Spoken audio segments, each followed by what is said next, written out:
안녕하십니까. 박훈탁TV입니다. 이번 방송은 미국의 새로운 세계 지배 전략에 대해서 알아보겠습니다. 미국이 우크라이나에서 러시아의 승리를 인정하게 되었습니다.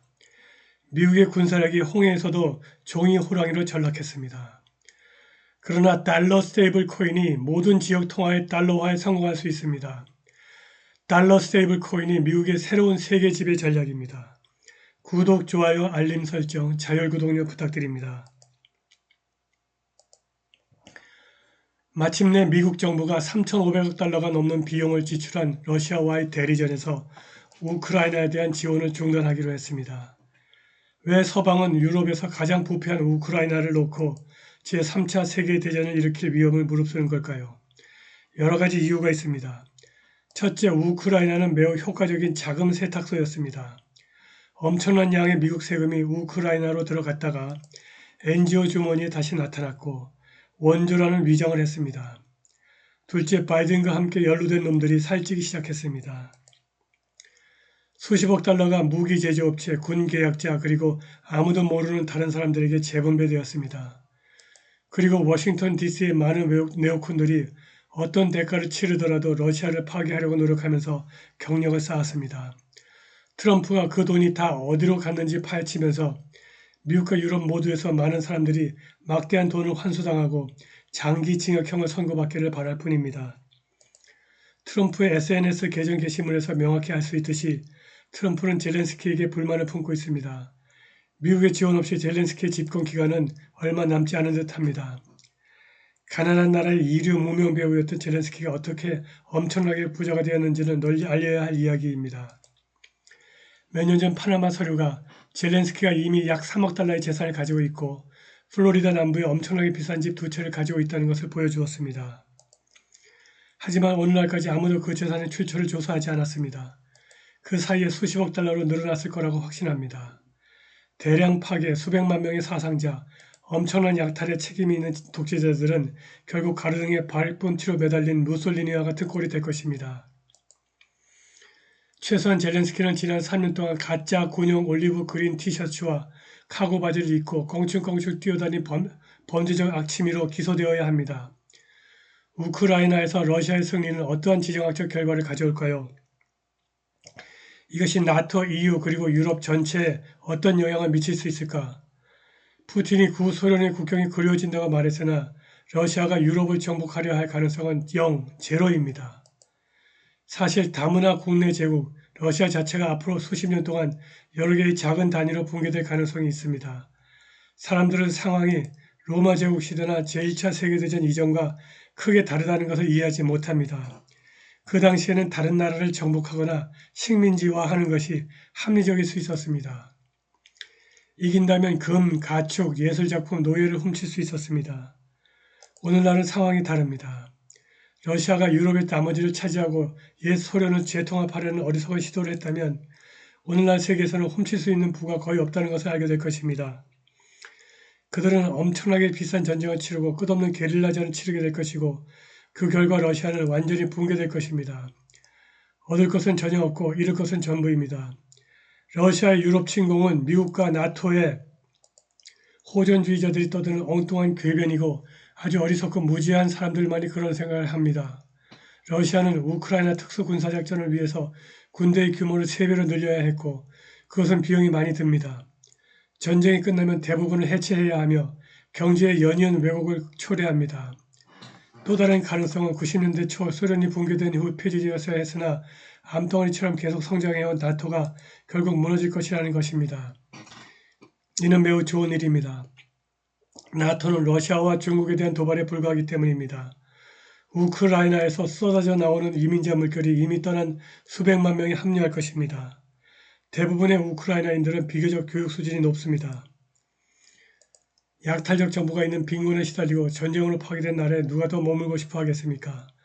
수백만 명이 더 서쪽으로 이주할 것입니다. 우크라이나의 늪에 피, 보물, 정치적 자본을 너무 많이 쏟은 후 미국의 패배는 딥스테이트와 이 전쟁의 옹호자들에게 쓰라린 약이 될 것입니다. 반러시아 히스테리는 미국과 유럽 사회의 많은 부분에 깊이 뿌리박혀 있습니다. 딥스테이트가 러시아와 미국의 화해를 방해할까요? 미국인은 러시아 국민이 미국의 적이 아님을 깨달아야 합니다. 미국의 적은 마르크스 레닌주의에 젖은 소련이었습니다. 지금 병적인 미국의 딥스테이트는 호전주의자, 기회주의자, 사회병의자 집단으로 구성되어 있습니다. 지난 30년 동안 미국 대학에만 러시아 전체보다 더 많은 공산주의자가 있었습니다. 진짜 위험은 유럽 정부를 장악한 사회주의자, 파시스트, 공산주의자 그리고 워크 유럽인들입니다. 미국에서 딥스테이트 복합체, 군사, 기업, 학계, 금융, 엔터테인먼트 촉수를 포함한 사람들은 과소평가되어서는 안 됩니다. 전쟁 기계가 쓸모없는 쓰레기를 만들어 돈을 벌려면 적이 필요합니다. 그리고 인포테인먼트 부서가 대중을 두려움에 떨게 하고 그들을 방어한다고 주장하는 정부를 기꺼이 지원해야 합니다. 제디 벤스가 미넨 연설에서 암시했듯이 진짜 위험은 내부에 있습니다. 딥스테이트가 러시아와의 화해를 방해할 것입니다. 그들은 혼란이 끝나기를 원치 않습니다. 그렇게 되면 미국 정부의 심각한 범죄와 부패의 깊은 층을 노출시킬 것이기 때문입니다. 전시 혼란을 끝내면 미국 정부가 오만하고 자결 같은 사기꾼들로 가득하다는 것이 드러날 것입니다. 역사상 가장 효과적인 자금 세탁소, 우크라이나 전쟁이 사라지면 그들에게 매우 불편할 것입니다. 그 돈이 어디로 갔는지 알아내기 위해서 철저한 조사가 뒤따를 것입니다. 그들은 러시아와 화해를 차단하고 싶어 할 것입니다. 하지만 국방부서와 소위 정보 커뮤니티의 15개 기관이 철저히 조사된다면 조사관들의 삶은 심각한 위험에 처하게 될 것입니다. 이 녀석들이 밥그릇을 깨는 것은 매우 위험한 일입니다. 마침내 미국이 암호화폐 시장 장악을 위한 첫걸음을 내딛었습니다. 미국이 결국 중국에서 필요한 만큼의 자본을 빼낼 수 있을 것으로 보입니다. 미국 상원의 은행위원회는 18대 6으로 미국 스테이블 코인을 위한 국가혁신 지침 및 확립법 지니어스법을 발의하기로 했습니다. 스테이블 코인은 달러 등 기존 화폐의 고정가치로 발행되는 암호화폐를 말합니다. 1달러를 주면 1달러 가치의 달러 스테이블 코인을 받습니다. 그리고 달러 스테이블 코인 발행자는 받은 달러로 미국 장기국채 매입으로 수익을 창출합니다. 스테이블 코인은 블록체인 기술을 사용하기 때문에 중국 공산당 정부도 거래를 감시하거나 막을 수 없습니다. 달러 스테이블 코인이 중국을 탈출하려는 자본가에게 안전한 탈출구를 제공합니다. 그런데 코인 텔레그래프 보도에 따르면 지니어스 법 지지자들은 스테이블 코인이 은행 중개를 없애고 은행 시장 점유율을 잠식할 것이라는 우려 때문에 미국 상원의 은행가와 그들의 동맹으로부터 반발에 부딪혔습니다. 아메리칸 뱅커의 기사에 따르면 이 법안이 상원에서 통과되려면 60표가 필요하고 최소 7명의 민주당 의원이 찬성해야 법안을 통과시킬 수 있습니다. 지니어스 스테이블 코인 법안은 토큰화된 미국 달러에 대한 포괄적인 규제 프레임워크로 빌 해거티 상원의원에 의해서 2월 4일에 발의되었습니다. 3월 10일 해거티는 스테이블 코인 발행자에 대한 더 엄격한 준비금 요건, AML 조항, 테러 자금 조달 방지 조치, 투명한 위험 관리 절차, 제재 준수 규정 등을 포함하도록 법안을 업데이트했다고 발표했습니다. 새로 추가된 규정으로 인해서 외국 스테이블 코인 발행자가 규정을 준수하기가 더 어려워질 것이며 이로 인해 미국 기반 기업이 경쟁 우위를 갖게 될 것입니다. 해당 법안이 미국 상원에 제출된 직후 연방준비은행 총재 크리스토퍼 월러는 비은행도 스테이블 코인 발행을 허용해야 한다고 말했습니다. 월러는 스테이블 코인이 비용 절감과 효율성 측면에서 특히 개발도상국에서 지불 사용 사례를 확대할 수 있다고 주장했습니다. 뱅크 오브 아메리카 CEO 브라이언 모이니 하는 워싱턴 DC 경제클럽에서 청중들에게 은행이 스테이블 코인 사업에 참여할 가능성이 있다고 말했습니다. 아마도 달러에 연동된 자체 스테이블 코인을 출시할 가능성이 높습니다. 3월 7일 첫 번째 백악관 암호화폐 정상회담에서 재무부 장관 스콧 베센트는 미국이 스테이블 코인을 사용하여 미국 달러의 지배력을 확대할 것이라고 말했습니다. 상원은행위원회 위원장 팀 스콧 상원의원은 이 법안은 혁신의 승리를 규정하면서 다음과 같이 말했습니다. 지니어스 법은 스테이블 코인 발행자가 1대1로 지원되는 준비금을 유지하고 자금 세탁 방지법을 준수하며 궁극적으로 미국 소비자를 보호하고 세계 경제에서 미국 달러의 강점을 촉진하도록 요구하는 상식적인 규칙을 제정합니다. 제레미 호건 변호사는 지니어스 법이 기존 금융 시스템과 스테이블 코인의 임박한 합병을 알리는 신호라고 말했습니다.